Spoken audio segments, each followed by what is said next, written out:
Hi, it's the VBAC doc, and we're going to talk a little bit about why some obstetricians and providers do not support women that want to have a VBAC, VBAC, or vaginal birth after cesarean. Number one reason that a lot of providers don't support VBAC is because there's some risk involved, and that risk is that you might have a uterine rupture while you are in labor, meaning the uterus could open up, even though it's a very small risk. And even if the uterine rupture does happen, it doesn't mean that necessarily mother and baby are injured at all. The vast majority of uterine ruptures recognized early are still, the mom and baby are delivered safely.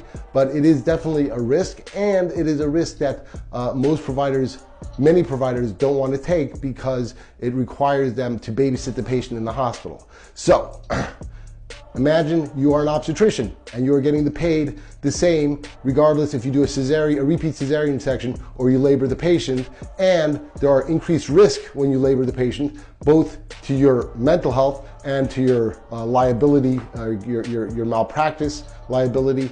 And then on top of that, laboring a patient can take, 4 to 12 hours, and a C-section probably takes less than an hour. And you could schedule a C-section where it's a little harder to schedule a labor. It's almost surprising that any doctors allow you to have a vaginal birth after a cesarean section, and that's why it is so hard to find one. But by looking and sticking and focusing on that goal, you should be able to find a VBAC provider in your area and be successful having a vaginal birth after your last C-section. It's the VBAC doc. Until next time.